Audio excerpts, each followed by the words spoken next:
Hi, my name is Nasir Nassim, and I'm a sophomore biology anthropology major.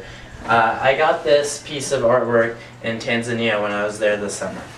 The artwork was named Sunset on the Serengeti and was painted by Muhammad Salaman. Muhammad is a licensed artist in Dar es Salaam. He comes from a family of painters and he has been painting since he was a young child. Most of his work involves painting different tribes and their history, like the Maasai. To understand the history of the Maasai and the ancestry of Muhammad, one must realize that their lives are centered around herding. Everything in their lives come back to the cattle.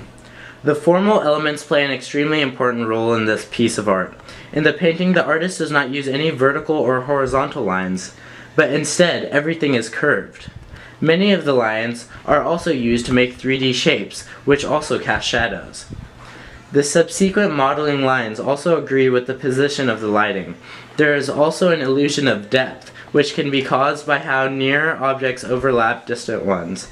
The one-point perspective helps increase the illusion of depth as well as the foreshortening. The shapes in this painting are either circular and ovular or bimorphic. Throughout all the formal elements, the most important are light and color.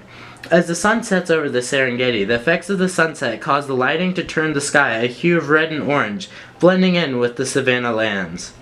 The colors most represented in the shuka cloths of the Maasai tribesmen are red, blue, green, and yellow. Red is an important color in Maasai culture and is why the sky and the ground are given the red hues. Red represents blood and is considered important for Maasai warriors to wear to protect themselves against wild animals. Blue is important for the Maasai because it is the color of the sky that provides water for their cows. Green symbolizes land, which provides a source of food for the Maasai and their livestock. Yellow represents the sun, which sustains life for the Maasai, which helps by making the grass grow for the cattle. The Maasai religion says that they were gifted with the task of raising the cattle, and that is why everything they do relates back to the cattle. I think this painting expresses the artist's life as well as the life of his people and his history. Identifying an ism for this painting is difficult because most of the isms that we learned and will learn are adhered to Western society. The actual type of painting is from a more recent art movement in Africa known as Tinga Tinga, started by Edward Tinga Tinga in 1968. The roots of the Tinga Tinga paintings come from the African tradition in which they used to decorate hut walls with pigments found in nature, generally the wildlife and people. Much of the contemporary Tinga Tinga style is surrealistic and borders on humorous. Tinga Tinga paintings are known to have jubilant colors and simple designs. Many of these various characteristics of Tinga Tinga paintings are found in the paintings by Muhammad. He uses a wide variety of colors, natural pigments.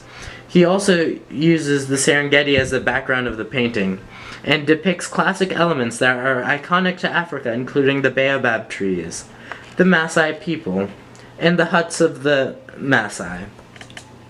All these show the influence of Tinga Tinga on this painting. Some of his elements do not match up with Tinga Tinga, like how those depicted figures are not bulbous and animated. Usually there is a sense of surrealism to the point where the animals or figures look humorous. This is not the case. Overall, however, Muhammad observed the principles of Tinga Tinga. I chose this piece because it means a lot to me because I went through so much of a struggle to secure it, and I was really curious to know the history and meaning behind all of the painting. What makes this very different than any other art I have purchased is the fact that I bought it from the artist himself and I got to learn more about it from him. Now I know what every part of the painting actually means and represents and how much culture and history were inside the painting, and I'm even more proud of my acquisition. Thank you.